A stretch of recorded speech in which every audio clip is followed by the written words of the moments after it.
In 1932, Washington was under siege. The capital was surrounded by over 10,000 unemployed veterans of World War I from all over the country. Their only assets were the bonus certificates they'd been given after the war, which promised a cash bonus sometime in the future. They needed it now. At the end of May 1932, nearly 10,000 bonus marchers occupied the nation's capital, and tens of thousands more were on their way. Washington to get my bonus, and I'm going to wait for it till I get it if I have to wait till 1945. What that brought you to Washington? Well, to beat the Undertaker, spend the money before the Undertaker gets it. I know who's made this country worth living in. It's just you fellas. Look, makes me so damn mad a whole lot of people speak of you as tramps. By God, they didn't speak of you as tramps in 1917 and 18. No. Take it from me, this is the greatest demonstration of Americanism we've ever had. Pure Americanism. President Hoover was left to deal with the veterans when the Senate rejected their demands. The marchers had stayed, camped out in central Washington.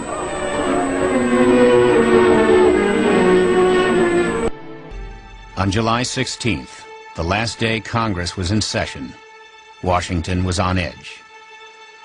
Thousands of angry veterans surrounded the Capitol.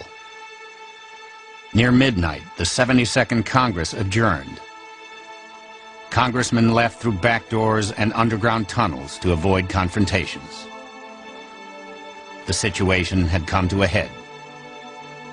The president ordered the evacuation of the veterans from downtown Washington. Now you bring in the troops. When MacArthur moved his troops to the affected area, he knew exactly what he was going to do. And he adorned himself in his dress uniform along with his major aide, Dwight D. Eisenhower. The force stepped off at 4:30 p.m. More than 200 cavalrymen spread out across Constitution and Pennsylvania avenues. Behind them came 400 infantrymen, followed up by tanks and armored vehicles. The cavalrymen, one of whom is Major Patton, have got their sabers out. The soldiers donned gas masks and without warning began hurling gas grenades at the veterans. The troops advanced, some jabbing with bayonets. It's war, the greatest concentration of fighting troops in Washington since 1865. I knew something was going to happen, that they might be attacked. And I had a press card, so I passed the police lines, and then I saw the soldiers advancing into the camp. And when confronted with this, the men all stood there and said, "Stand firm as long as you can." And they started throwing tear gas.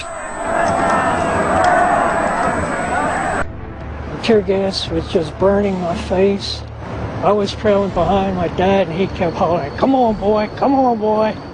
Marchers were choking from the gas, just like the battlefields in France. And so they're being forced out of their shacks by smoke bombs and tear gas, hurled by the troops who have been called out by the President of the United States. I'd never seen anything like it.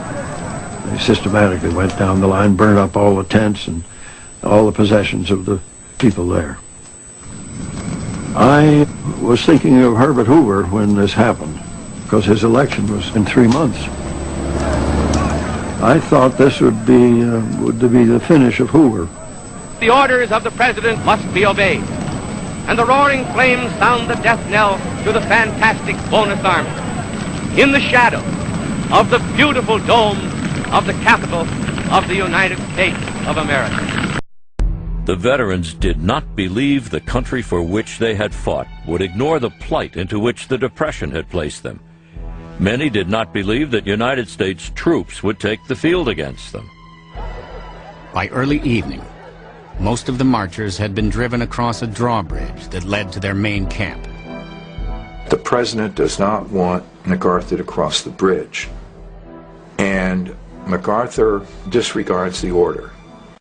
Eisenhower later says that he saw this happen.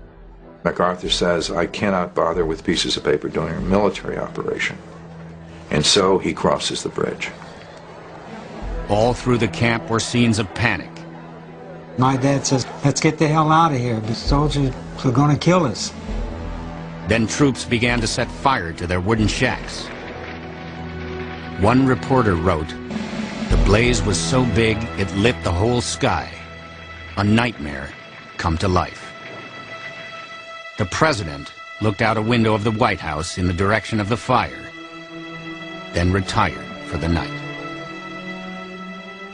And the roaring flames sound the death knell to the fantastic bonus army that ends so disastrously in the shadow of the capital of the United States of America.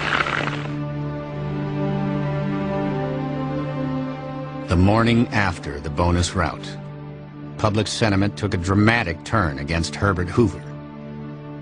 If the expulsion needed a human face, it came in the person of Joe Angelo, whose story was published across the nation. Joe Angelo gets the Distinguished Service Cross for saving Patton's life on the battlefield.